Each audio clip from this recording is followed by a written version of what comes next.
नमस्कार साथियों, स्वागत है आप सभी का अंकित इंस्पायर्स इंडिया पर। मैं हूं अंकित अवस्थी और आप हैं मेरे साथ में पाकिस्तान के हाल जानने के लिए। और पाकिस्तान को उस समय पर आज जरूर जाना जाएगा जिस समय पाकिस्तान कह रहा है कि वो इजराइल ईरान के इस युद्ध में मध्यस्थता कर रहा है। अमेरिका का प्रतिनिधि बना पाकिस्तान किस तरह से मध्यस्थता कर रहा है या वाकई में नहीं कर पा रहा है या केवल करने का प्लान कर रहा है, आज के सेशन में डिकोड किया जाएगा। टाइटल है बेगानी शादी में अब्दुल्ला दलाल। अब दलाल हालांकि ये हमारा बोलने का लैंग्वेज नहीं है, लेकिन अब करें क्या, जब भारत के विदेश मंत्री पाकिस्तान को दलाल कह देते हैं तो हम आज इसको भी समझेंगे कि इसने कब कब दलाली की है और इसके पीछे का इतिहास क्या है। बेगानी शादी क्यों कह रहे हैं ये आप थोड़ी देर में जान जाएंगे। चलिए पहले ही बता देते हैं, इसलिए कह रहे हैं क्योंकि पाकिस्तान किसी भी तरह से कोई पार्टी नहीं है, लेकिन अमेरिका चूंकि अपनी तरफ से पाकिस्तान को प्रमोट किए चल रहा है कि बेटा हाँ तुम बहुत अच्छे हो, तुम करो, तो वो अपने आप को इस पूरी कहानी के अंदर नायक समझ रहा है। मुसीबत यह है कि जिनके बीच में युद्ध हो रहा है वो पाकिस्तान में हो रही तमाम बैठकों में हाजिर ही नहीं है। इंटरेस्टिंग फैक्ट यह है कि पाकिस्तान में तुर्की, मिस्र और सऊदी के विदेश मंत्री आए थे। दुनिया में पाकिस्तान ने एकदम कोहराम काटा कि देखो हम युद्ध रुकवाने जा रहे हैं। अच्छी बात है, दुनिया चाहती भी है कि युद्ध रुके, हम भी चाहते हैं, लेकिन ऐसे में जिनके बीच युद्ध हो रहा है, ना इजराइल वहां था, ना ईरान वहां था, ना अमेरिका वहां था, तीनों ही नहीं थे। फिर पाकिस्तान में ये लोग कर क्या रहे थे? इसी की वजह से हमने इसे बेगानी शादी कहा। अब्दुल्ला अब आप समझ ही चुके हैं, तो आइए आज के सेशन में इस पूरी कहानी को आगे लेकर चलते हैं। कल तक जहां जानकारी हमने आपके साथ साझा की थी वो जानकारी थी कि तेहरान टाइम्स ने हेडलाइंस डाली थी कि वेलकम टू हेल, अमेरिकी सैनिकों का उतरना मिडिल ईस्ट के अंदर, वेस्ट एशिया के अंदर चर्चा का विषय बना हुआ है। खाड़ी देशों के अंदर यहां पर अमेरिकी सैनिकों की संख्या में लगातार इजाफा हो रहा है। कल हमने आपको जानकारी दी थी कि खर्ग आइलैंड को लेकर अमेरिका बहुत जोर शोर से प्लानिंग कर रहा है। कल के जो सेशंस थे उसमें हमने आपको बताया था कि ईरान उनसे लड़ने के लिए अपनी पूरी तरह से बाहें चढ़ाकर बैठा हुआ है कि आओ और हम देखते हैं। इधर की तरफ तो अमेरिका तैयारी कर रहा है खर्ग आइलैंड पर जाकर हमला करने की, वहीं दूसरी तरफ पाकिस्तान यूएस और ईरान के बीच में मध्यस्थता वाली बातें करवाने की भूमिका की स्थिति में है कि आओ हम अमेरिका और ईरान के बीच में बातचीत करवाएंगे, हम बनकर के वो जगह आएंगे जहां पर ये लोग बातचीत कर सकें। बातचीत कराने वालों को मध्यस्थ कहा जाता है, बिचौलिया कहा जाता है, अंग्रेजी में इन्हें आर्बिट्रेटर कहा जाता है, लेकिन हमारे देश ने इन्हें दलाल कहा। इसके पीछे हमारा अपना इतिहास है, हम वो भी आपको यहां पर बताएंगे। कुल मिलाकर ट्रंप जिसकी तरफ मुड़कर देखे वो असल में पाकिस्तान था, और पाकिस्तान के खिलाफ, पाकिस्तान के प्रति इनका जो ये रवैया था वो कितना संदेहास्पद हो सकता है या वर्ल्ड की पीस को लेकर के, वैश्विक अनिश्चितता को लेकर के कितना मजाकिया हो सकता है, वो आपको आज के सेशन में डिस्कशन के दौरान प्रतीत हो जाएगा। ईरान इस बात को किस तरह से ले रहा है वो अंत में, आज का जब ये सेशन खत्म होगा उस समय तक प्रतिक्रिया स्वरूप आपके सामने आ जाएगा। आगे बढ़े उससे पहले एक छोटा सा अनाउंसमेंट कर लेते हैं। कल बड़ी संख्या में आप ही के बीच में से बहुत सारे लोगों ने हमारा वेबिनार जो हम हर संडे फ्री में आयोजित कर रहे हैं आर्टिफिशियल इंटेलिजेंस को लेकर के, वो ज्वाइन किया था। अब जो कल नहीं ज्वाइन कर पाए थे या फिर और ज्वाइन करना चाहते हैं, कुछ लोग ऐसे भी होंगे जो फर्दर अपडेटेड रहना चाहते हैं, उनके लिए इस रविवार को, आने वाले जो कमिंग रविवार है, इस पर हम वेबिनार करने जा रहे हैं।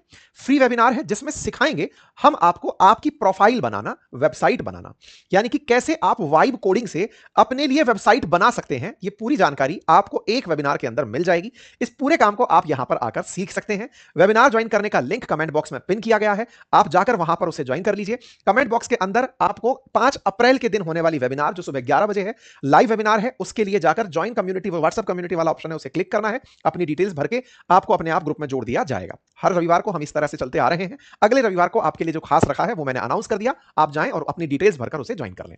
आइए साथियों, अपडेट में अगर बढ़ते हैं तो ट्रंप ने अपनी तरफ से ईरान के प्रति क्या मंतव्य रखा है वो उन्होंने एक हवाई जहाज में, जनरली वो एयरफोर्स 1 की जब यात्रा कर रहे होते हैं तो पत्रकारों को सवाल के जवाब देते चल रहे होते हैं, और उन्हीं सवालों के जवाब में ट्रंप ने फाइनेंशियल टाइम्स को इंटरव्यू में बयान देते समय कहा कि ईरान का तेल वो अपने कंट्रोल में लेना चाहते हैं। उन्होंने कहा कि सच कहूं तो मेरी पसंदीदा चीज है ईरान का तेल लेना, इस पर कब्जे के लिए अमेरिका के पास कई विकल्प हैं।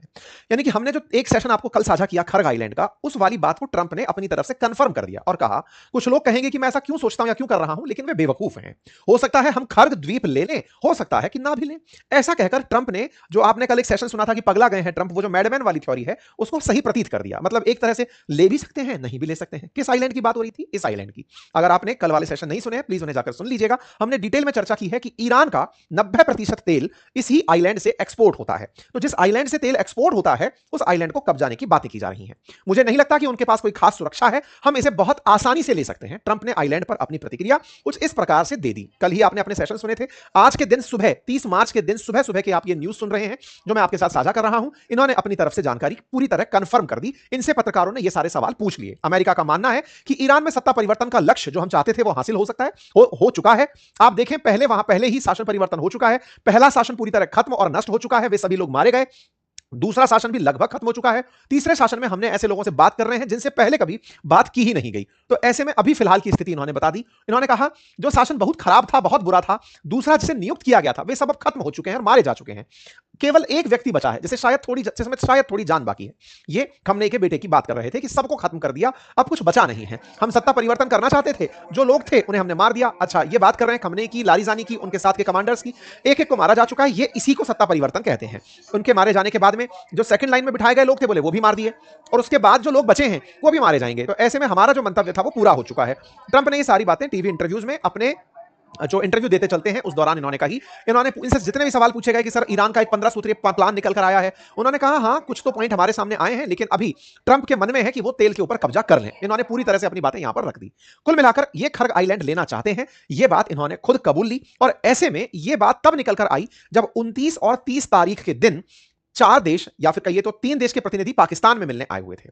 जहां पर 3 देश के प्रतिनिधि विदेश मंत्री बनकर के विदेश मंत्री पाकिस्तान में युद्ध रुकवाने के लिए आए हुए थे। उस समय ट्रंप कह रहे थे कि हम खर्ग आइलैंड लेना चाहते हैं। युद्ध विराम की बात करने आए थे लोग, लेकिन ट्रंप ने कहा कि हम वो द्वीप चाहते हैं। तो ये था क्या? हो सकता है कि ट्रंप की ये प्रेशर टेक्निक हो सकता है कि ट्रंप इस माध्यम से ईरान को प्रेशराइज करने का प्रयास कर रहे हो कि आप मान जाओ, अदरवाइज हम आपसे आपका आइलैंड वापस ले लेंगे। लेकिन इंटरेस्टिंग था, इस पूरी बातचीत में ईरान की तरफ से एक सिपाही भी शामिल नहीं हुआ। तब ईरान की तरफ से अगर कोई शामिल नहीं हुआ तो फिर इस पूरी बेगानी शादी में ट्रंप का प्रेशर अल्टीमेटली काम किसके आया? अल्टीमेटली इन दोनों को ट्रंप ने क्यों मुख्य भूमिका में पहुंचाया? कुछ दिनों पहले मैंने आपके सामने एक जानकारी साझा की थी और कहा था कि पाकिस्तान मदद के लिए आगे आया है। पाकिस्तान ने कहा है कि वो मध्यस्थता करना चाहता है। वो 15 सूत्रीय पॉइंट लेकर निकल के आया था ईरान के कि ईरान ये मांग करता है साहब। जब ये जानकारी आई थी तब हमने आपके सामने ये सेशन बनाया था। 24 मार्च की ये जानकारी थी जब शहबाज शरीफ ने कहा था कि वो अमेरिका ईरान के बीच में मध्यस्थता करने वाले हैं। तो ट्रंप ने इनकी इस बात को रिट्वीट कर दिया था और इस तरह से शो किया था कि हाँ भाई शहबाज शरीफ तुम बढ़िया कर रहे हो, आगे बढ़ो और हम आपसे मिलने के लिए अमेरिकी उपराष्ट्रपति को भेजेंगे। सवाल है, अमेरिकी उपराष्ट्रपति बीते बृहस्पतिवार को आने वाले थे, नहीं आए। क्यों नहीं आए? क्योंकि ईरान असल मायने में टेबल पर बैठने के लिए तैयार ही नहीं हो रहा है। ऐसे में ईरान पर प्रेशर क्रिएट करने के लिए ये जो बाकी देश हैं, ये आपस में पाकिस्तान के साथ मुलाकात कर रहे हैं, ऐसा मैसेज देने का प्रयास किया गया। क्या ये मैसेज कामयाब हुआ? आइए इसका भी विश्लेषण करते हैं। पाकिस्तान ने इस बीच में जब से ट्रंप ने इस बात को एंडोर्स किया कि वेरी गुड शहबाज शरीफ, तुम अच्छा सोचते हो मध्यस्थता कराने के लिए, अगर ऐसा हुआ तो खबर निकल कर आई कि जेडी वैंस पाकिस्तान जा सकते हैं। पाकिस्तान बहुत खुश हुआ। पाकिस्तान इतना खुश हुआ कि इन्होंने अपने विदेश मंत्री और उप प्रधानमंत्री इशाक डार के माध्यम से उन सारे देशों को, दुनिया भर के देशों को जहां लगता है पाकिस्तान की थोड़ी वैल्यू होनी चाहिए, उन्हें फोन मिला दिया। बताकर इन्फॉर्म किया गया कि साहब देखो, हम आजकल बातचीत में चल रहे हैं, रीजनल लेवल पर हमारी बातचीतें चल रही हैं। इंटरेस्टिंग है, मलेशिया के पीएम से इन्होंने, फॉरेन मिनिस्टर से इन्होंने बातचीत की। अब मैं आपके सामने एक तथ्य और एक्स्ट्रा रखना चाहता हूं, शायद आप लोग इस बात को अच्छे से स्वीकार भी कर जाएंगे। आप अगर हेडलाइन, ये ministry of foreign affairs Pakistan की लाइन है, यहां पर लिखा है de escalation, dialogue and diplomacy. आपको याद है भारत के द्वारा रूस और यूक्रेन के केस में अंतरराष्ट्रीय मंचों पर एक ही लाइन जिसमें 3 शब्द थे वो कहे गए थे, जिसकी वजह से इमानुएल मैक्रोन ने प्रधानमंत्री मोदी की बात को एंडोर्स करते हुए पब्लिक के सामने रखा था। ये बात बहुत ज्यादा चली और हमने आपके सामने मल्टीपल टाइम इस बात को दोहराया कि भारत 3 शब्दों को संयुक्त रूप से बोलता है, डिप्लोमेसी, डायलॉग और पीस। डीडीपी करके हमने आपको पॉइंट दिया था। डिप्लोमेसी बोले तो कूटनीति की, आपस में लोग बातचीत करें, बातचीत को डायलॉग कहा गया, और तीसरा बोले शांत रहो, युद्ध मत करो। ये वक्त युद्ध का नहीं है, ये भारत का मंत्र था। इसी मंत्र को पाकिस्तान ने कॉपी कर लिया है। पाकिस्तान अब यही डायलॉग और डिप्लोमेसी हर अपने ट्वीट में चिपका रहा है, लोगों को कह रहा है कि अल्टीमेटली डिप्लोमेटिक एफर्ट्स करने होंगे और डिप्लोमेसी करनी होगी। हर जगह वो डिप्लोमेसी और डायलॉग की बात को उठाकर और पीस की बात को उठाकर चिपका रहा है। तो पहला नकल तो पाकिस्तानियों का विदेश नीति में यह निकल कर आया। दूसरा नकल सुनिए साहब, आपको याद है ऑपरेशन सिंदूर के समय भारत ने जो भी काम करना था, एक्शन पाकिस्तान पर लेना था, उससे पहले हमने विदेश के तमाम देशों को सूचित किया था कि साहब हमारे यहां पर ऐसे ऐसे पहलगाम में आतंकी हमला हुआ है और हम लोग ये एक्शन लेने जा रहे हैं, ताकि दुनिया को विदित रहे कि हम लोग कुछ सोच रहे हैं। पाकिस्तान ने बकायदा बिल्कुल वही नकल करते हुए जो इस युद्ध में पार्टी नहीं है उन देशों को भी फुनिया दिया गया और स्टेटस पर डाल दिया गया कि सुनिए साहब, हमने तुर्की को फोन कर दिया है, हमने मलेशिया को फोन कर दिया है, हमने जॉर्डन को फोन कर दिया है, सबको इन्फॉर्म कर दिया कि साहब हम कुछ करने जा रहे हैं। प्रमाण क्या है? बोले ट्रंप ने हमारे ऊपर सर पर हाथ रख दिया कि करो करो, बढ़िया करोगे। Again dialogue, diplomacy is the only way forward. कुल मिलाकर बेटे को बाद में समझ में आया, जब भारत ने इतने दिन तक दुनिया के सामने यह संदेश दिया, पाकिस्तान को यह बात समझ में आई। पाकिस्तान इसी बात को लेकर के आगे निकला, पर वही वाली बात है, अधूरा आगे लेकर के निकला। इसने बकायदा यूएन तक को सूचित कर दिया कि सर देखिए, हम एक बातचीत आयोजित कराने जा रहे हैं और इस बातचीत में सऊदी अरेबिया, तुर्की और इजिप्ट, इन तीनों के प्रतिनिधि हमारे पास आ रहे हैं। कौन सी तारीख को आ रहे हैं? 29 और 30। आज क्या तारीख है? 30 तारीख। 30 तारीख खत्म नहीं हुई है, 29 और 30 तारीख को ये लोग इस्लामाबाद विजिट करने आ रहे हैं। बोले बहुत बढ़िया साहब। इस पूरी बात को मैसेज के रूप में इन्होंने 28 तारीख को पेस्ट कर दिया। ये लीजिए साहब, 28 तारीख की रात का, यानी कि 29 तारीख और 30 तारीख को बैठकें होनी है, तो 28 की रात 11 बजे ये लोग पहुंच जाते हैं कि चलो भाई 29 को मीटिंग शुरू होगी। यहां पर आप फॉरेन मिनिस्टर इजिप्ट के आए हुए देख लेते हैं, आप तुर्की के आए हुए विदेश मंत्री को देख लेते हैं, और यहां पर जब ये लोग पहुंचते हैं तो 29 तारीख को ही मोहम्मद इशाक डार ने फॉरेन मिनिस्टर ऑफ ईरान के साथ टेलीफोनिक बातचीत करी कि साहब हम लोग ऐसी ऐसी बातचीत करने जा रहे हैं और आप लोगों को इन्फॉर्म किया जा रहा है कि अल्टीमेटली रीजनल शांति और पीस एंड स्टेबिलिटी सबसे ज्यादा जरूरी चीज है। अब साहब ये सारे देश जो बैठकर बात कर रहे हैं, इनमें ईरान का प्रतिनिधि नहीं है। जिस तरह से दुनिया भर के राजनेताओं को सूचित किया गया, ऐसे इनको भी सूचित कर दिया गया विदेश मंत्री के नाते कि हम लोग बैठक कर रहे हैं, बातचीत कर रहे हैं। चलिए साहब, ये बातचीत की तस्वीरें हैं पाकिस्तान के अंदर सभी विदेश मंत्रियों से बातचीत होती है। ये सऊदी वाले हो गए, तुर्की वाले हो गए, इजिप्ट वाले हो गए। आपके दिमाग में प्रश्न आएगा कि इजिप्ट कहां से एंट्री कर गया? इजिप्ट केवल इसलिए क्योंकि ट्रंप ने बोर्ड ऑफ पीस की बैठक को काहिरा में इजिप्ट के अंदर आयोजित करवाया था। तब से यह लगता है कि हां भाई, मुसलमानों के ओआईसीओ के देशों में मिस्र नामक एक देश भी कुछ महत्व रखता है। अदरवाइज अब तक इस पूरे वेस्ट एशिया के कॉन्फ्लिक्ट से उसे दूर ही रखा गया था, उसका कोई महत्व नहीं था। लेकिन अचानक उसकी वैल्यू बढ़ गई। इसके पीछे की स्ट्रेटेजी है, अगर आप वो समझेंगे तो आप जानेंगे कि जो गाजा वाला पोर्शन है, जिसकी आप लोग एक महीने से कोई खबर ही नहीं सुन रहे हैं, इजराइल ने गाजा के साथ जो किया या गाजा के अंदर जो हालात बने, जिसको ट्रंप पूरी तरह से खाली करके अपना प्लॉट कब्जाने के लिए लगे हुए थे, गाजा में बैठे हुए जो फिलिस्तीनी हैं उन्हें भगा करके उसकी सफाई करके पूरा रिकंस्ट्रक्शन करने के लिए बोर्ड ऑफ पीस का जो निर्माण किया गया था राफा बॉर्डर पर, वो राफा बॉर्डर असल में इजिप्ट से कनेक्ट होता है।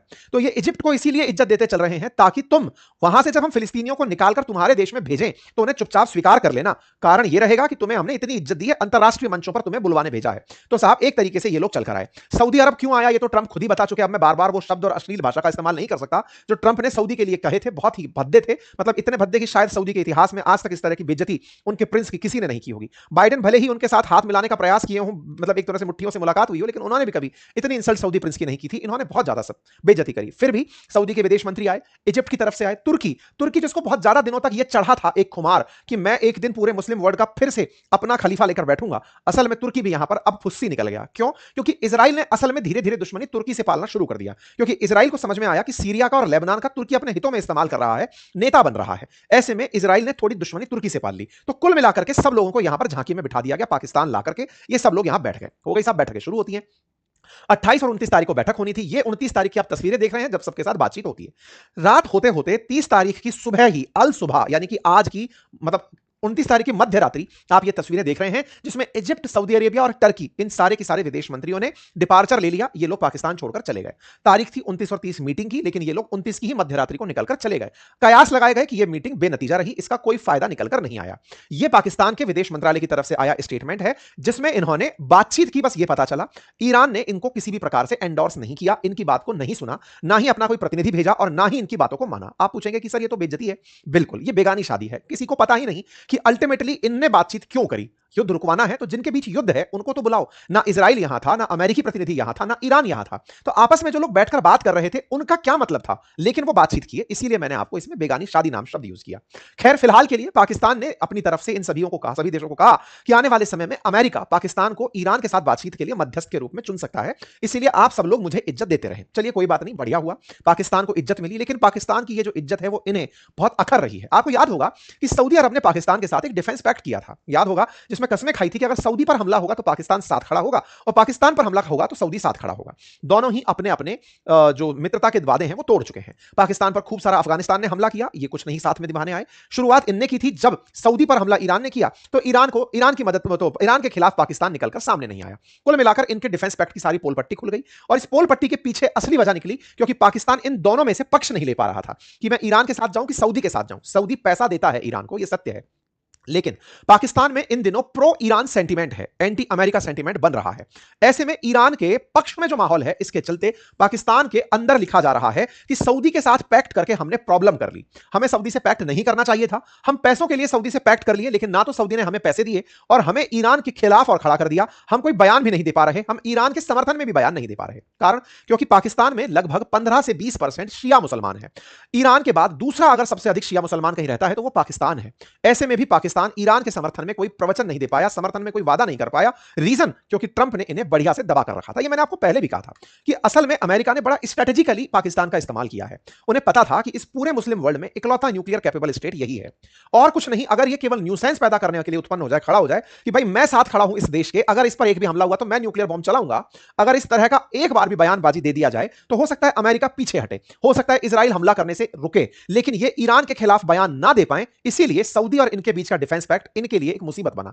यहां पर ये ईरान के समर्थन में बयान नहीं दे पा रहे, कारण बहुत सारे निकल कर आए कि अगर बयान दे दिया उसके समर्थन में तो फिर डिफेंस पैक्ट जो है वो अपने आप में गले की हड्डी बन जाएगा। अमेरिका ने बड़ा स्ट्रेटेजिकली इनको दबा के इनका इस्तेमाल कर लिया। कुल मिलाकर के पाकिस्तान के द्वारा किए गए प्रयासों को ट्रंप रिट्वीट करके दुनिया के सामने दिखाते जरूर रहे, लेकिन पाकिस्तान अपनी लोकेशन की वजह से जरूर एक बार चर्चा में रहा हो, लेकिन ट्रंप ने इनका भरपूर दोहन किया जैसा वो अब तक करते आए हैं। और ट्रंप ने इस बात को भी खुलेआम, कल जब मैंने आपको इसी चैनल पर, इसी चैनल पर एक सेशन में बताया था कि ट्रंप कहते हैं कि वो उन लोगों के साथ पसंद करते हैं, उन लोगों के साथ साथ रहना पसंद करते हैं, जो लूजर हैं, उन्हें सक्सेसफुल लोगों से नफरत है, तो यह बात समझने में ज्यादा दिक्कत भी नहीं आई। कल हमने डिटेल में उनके इस बयान का विश्लेषण किया था कि ट्रंप का अपना मानना है कि लूजर्स के साथ रहो तो उनकी बातें, वो आपकी बातें सुनते हैं और वो सही से सुनते हैं, और ये बात सच भी है। ट्रंप जब भी भाषण देते हैं कि मैंने 8 युद्ध रुकवा दिए, इतने मिलियन लोगों की जान बचा ली, तो असल में जो हारने वाला देश था दैट इज पाकिस्तान। ऑपरेशन सिंदूर में जिसका बहुत नुकसान हुआ, अगर पाकिस्तान अमेरिका के साथ बैठा और ट्रंप अपनी शेखी भगा रहे हैं, तो ये बिल्कुल जी जहां पना ही कहेंगे, ये कुछ कह नहीं पाएंगे। और हुआ भी यही। पाकिस्तान ने अमेरिका के राष्ट्रपति ट्रंप के लिए नोबेल पीस पुरस्कार तक की मांग कर ली थी, जो दुनिया ने देखा।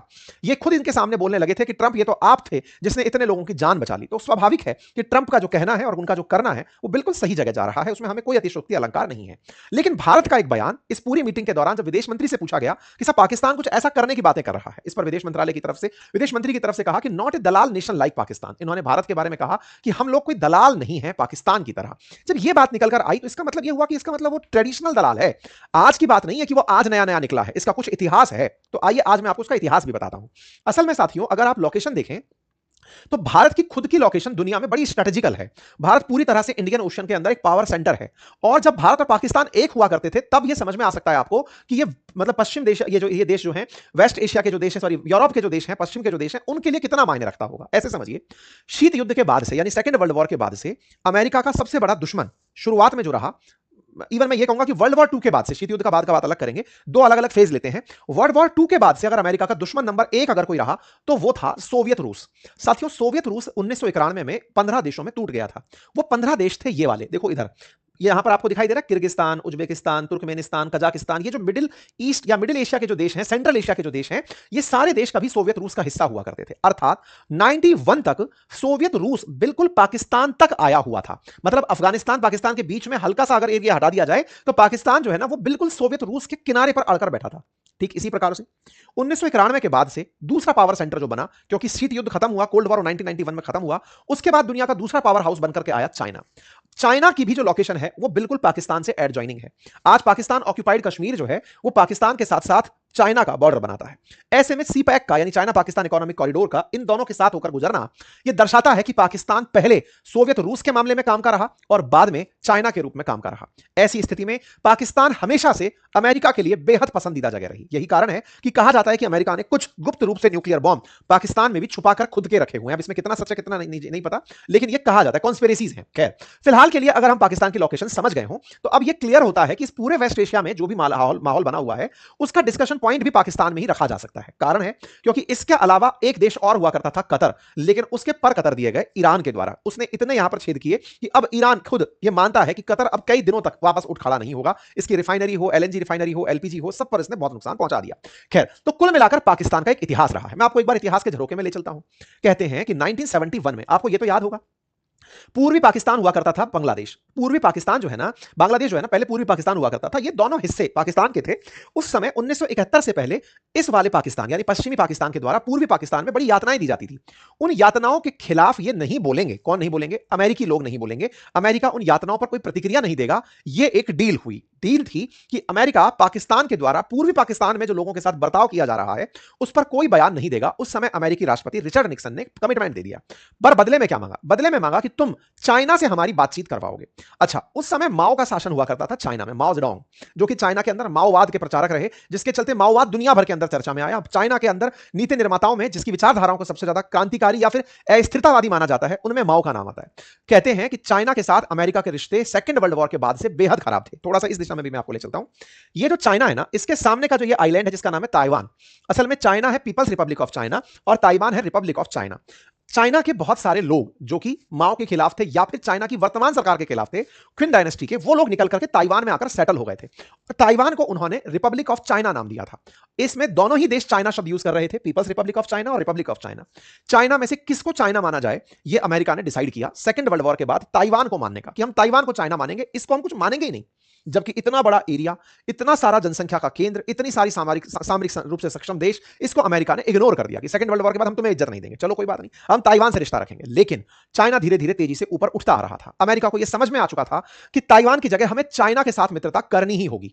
इसके लिए पाकिस्तान को दलाल के रूप में चुना गया। इससे कहा गया कि तुझे दलाली करनी होगी हमारे किसिंगर नाम के जो एनएसए हैं। आपको याद होगा, अक्सर हम किसिंगर का बयान कोट करते हैं जिसमें वो कहते हैं कि अमेरिका का कोई परमानेंट दोस्त नहीं, परमानेंट शत्रु नहीं, होते हैं तो अमेरिका के केवल स्वार्थ। वो ओपनली इस बात को बोलते हैं। ऐसे में है। अमेरिका ने पाकिस्तान का इस्तेमाल किया कि सिंगर यहां पर आए, उन्हें यहां से एक फ्लाइट में बिठा करके चाइना ले जाया गया।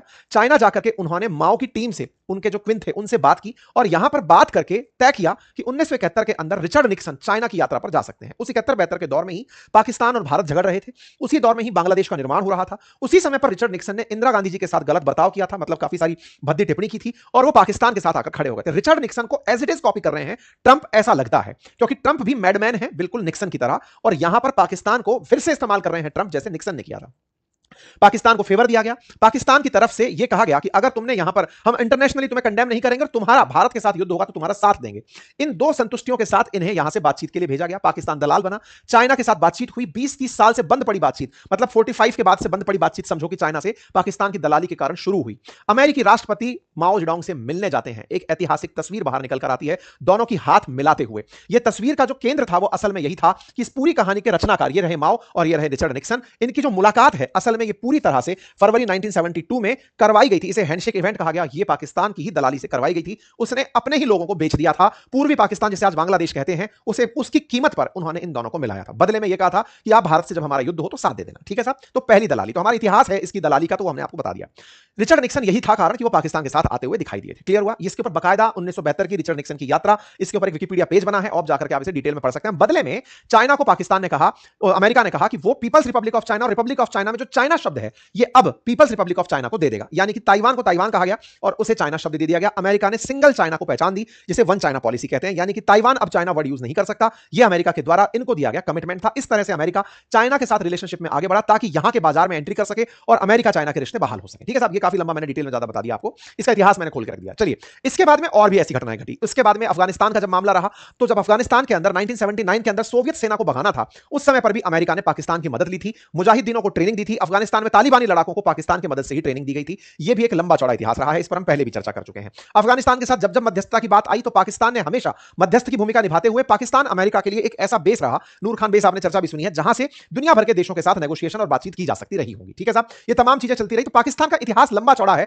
जब जब वो हमेशा इस तरह की बातचीत में आगे आया। इवन सऊदी और ईरान के बीच में बातचीत के लिए भी अमेरिका के कहने पर 2016 में नवाज शरीफ के टाइम पर बातचीत करवाई गई। ये तमाम ऐतिहासिक घटनाएं हैं जिसके बदले पाकिस्तान पहले पैसे लेता है और फिर इन लोगों के बीच की बातचीत का आयोजन कराता है। पाकिस्तान भविष्य में भी इन लोगों की बातचीत करवाएगा ऐसा माना जाता है। अमेरिका की तरफ से इसे रखा ही इस तरह से गया है कि तुम सुनो, यहां पर हमारे छोड़े हुए एक प्यादे हो, वहां जाकर दुनिया के बीच में बातचीत करो। एनीवे, जो भी है डिप्लोमेटिक टाइज है जो यहां पर चलती हुई दिखाई दे रही है। कारण खोजे गए कि इन दिनों पाकिस्तान क्यों इतना ज्यादा बिछा पड़ा है अमेरिका के सामने। तरीके ढूंढे गए तो पता चला कि क्रिप्टो के नाम पर आसिम मुनीर और शहबाज शरीफ को पूरी तरह से ट्रंप प्रशासन ने खरीद लिया है।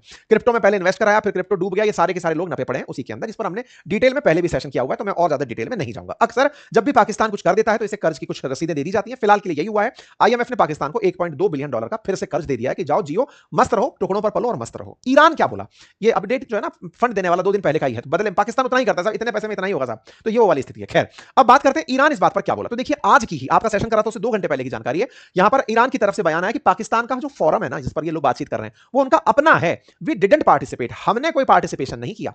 हम अपनी तरफ से कह सकते हैं कि regional call to end war are welcome. हमारे पास क्षेत्रीय लोगों के कॉल आते हैं, उनका स्वागत है, but remember who started it. ये याद रखिएगा कि शुरू कौन किया था। बस ईरान अपने स्टैंड पर कायम है कि तुम लोगों को लगता है बातचीत करने, करो। रही बात ट्रंप के खर्ग आइलैंड पर कब्जा करने की, तो हमारी तरफ से संदेश सुन लो, हम खर्ग पर अगर आने की सोचते भी हो तो हम सबको उड़ा डालेंगे। ये बात ईरान के सोशल मीडिया पर लगातार डाली जा रही है। क्या ईरान ये बातें फर्जी करता है? नहीं, ईरान ने इनको नुकसान भी बहुत पहुंचाया है। कई जगह जहां जहां इनके बेसिस हैं अमेरिका के, वहां पर अभी ताजा जो घटना घटी है वो अवाक सिस्टम के साथ घटी है। साथियों, ये जो आप हवाई जहाज उड़ता देख रहे हैं, ये अमेरिका का एक ऐसा हवाई जहाज है जो हवा में रडार का काम करता है। रडार का मतलब रेडियो डिटेक्शन एंड रेंजिंग। मान लीजिए कि नीचे से कोई, जैसे कई बार क्या होता है, कोई मिसाइल चल गई, मतलब ये जब फाइटर जेट उड़ रहे होते हैं ये उनसे ऊपर उड़ रहा होता है। अमेरिकी राष्ट्रपति जब चल रहे होते हैं तो ये उनसे ऊपर चल रहा होता है कि कहीं कोई मिसाइल इनकी तरफ तो नहीं आ रही। तो ये रडार की भूमिका में पूरी तरह देखता चलता है कि कहीं कोई हमला तो हमारे फाइटर जेट्स पर नहीं हो रहा। ईरानियों ने इसी को मार दिया। मतलब ये अपने आप में ये घटना घटी जो अमेरिका के लिए एक शर्मनाक घटना कहलाई। ईरानियों ने इसी जहाज को, जो कि मिडिल ईस्ट के अंदर, वेस्ट एशिया के अंदर तैनात किए गए थे, उनमें से एक जहाज इनके द्वारा मार दिया गया, जिसकी कीमत $700 मिलियन बताई जाती है। अवाक सिस्टम दुनिया को अमेरिका यही कहकर बेचता है कि अगर दुनिया पर नजर रखनी है तो हमारी बाज की आंख अवाक है, उसे ले लो। इन्होंने आंख फोड़ दी। सऊदी के बेस पर ही इन्होंने इसके 2 टुकड़े कर दिए। ये अपने आप में सऊदी बेस पर किया हमला था, ईरान ने इसे बढ़िया से सेलिब्रेट किया और बाकायदा ईरान ने सेंटकॉम के उस मैसेज का भी फैक्ट चेक के नाम पर मजाक उठाया कि लीजिए सर, आपका हमने बिल्कुल वैसे ही जैसे आपका गेराल्ड आर फोर्ड जिसमें आपने कहा था टॉयलेट का पानी खराब हो गया इसलिए हम पीछे लेके जा रहे हैं, कह देना इस जहाज के अंदर भी पानी खराब हो गया, हम पीछे लेकर जा रहे हैं। फोड़ दिया हमने आपके गेराल्ड आर फोर्ड को भी और इसको भी। ईरानियंस ने बाकायदा यह भी बताया कि अमेरिका को लगातार बिलियंस ऑफ डॉलर का इसकी वजह से नुकसान हो रहा है। पर डे अमेरिका $1 बिलियन के नुकसान में है, उसे लगातार युद्ध का खर्च देना पड़ रहा है। इन सभी चीजों के बीच में मसूद पजेश्कियन ने बाकायदा मतलब ईरान के राष्ट्रपति ने अमेरिकियों को से कहा है कि अमेरिकियों, आप ये युद्ध अमेरिका के लिए नहीं लड़ रहे हो, इजराइल के लिए लड़ रहे हो। असल में जो ट्रंप है वो असल में एक इजरायली किंग है जो अमेरिकियों पर राज कर रहे हैं। आपको जो नो किंग प्रोटेस्ट आप कर रहे हो उसका कोई औचित्य नहीं है। असल में वो इजराइल के लिए लड़ाई लड़ रहा है, अमेरिका के लिए नहीं लड़ रहा। बाकायदा ईरान पूरी दुनिया को यह बताना चाहता है कि इजराइल का जंग है, ईरान अमेरिका तो इसमें जबरदस्त तरीके से लटका हुआ है। इसके अलावा ईरान ने और मजाक बनाते हुए कहा, जब ईरान के ऊपर हमला हुआ, ये कहा गया कि हमने लाइट उड़ा दी इनकी, तो ईरान ने फिर से तस्वीर जारी करके कहा कि घंटे भर में हमने अपनी लाइट फिर से बहाल कर ली है। कुल मिलाकर के युद्ध का दौर जारी है, कोई शांति नहीं है। शांति वार्ता के बीच में बढ़िया हमले हो रहे हैं। अवाक जैसे सिस्टम, जिस दिन यहां पर पाकिस्तान में शांति वार्ता हो रही है उसी समय पर अवाक सिस्टम उड़ा दिया जाना, यह अपने आप में दिखाता है कि ईरान कोई शांति के अंदर रुचि नहीं रखता। उसका केवल एक उद्देश्य है और वो ये कि अमेरिका इनको नुकसान की भरपाई करे और वो पूरी तरह से युद्ध के लिए आगे उतर कर आए। देखना होगा आगे इस दिशा में क्या होता है। उम्मीद है कि आपको ये सारी जानकारी, हालांकि थोड़ा सा सेशन लंबा हो गया, उम्मीद है कि आपको ये जानकारी पहुंची होगी, आपको जानकारी समझ में आई हो तो साथियों से साझा करें। और हाँ, कमेंट बॉक्स के अंदर वेबिनार ज्वाइन करने का लिंक दिया हुआ है, जिसमें इस बार की वेबिनार के अंदर आपको आपकी प्रोफाइल वाली जो वेबसाइट है वो बनाना सिखाया जाएगा। आप अपना लिंक अपने किसी जानने वाले को शेयर कर सकते हैं, वो जानकारी आपको फ्री ऑफ कॉस्ट इस रविवार के दिन वेबिनार के अंदर सिखाई जाएगी। अपना ख्याल रखें, बहुत बहुत धन्यवाद।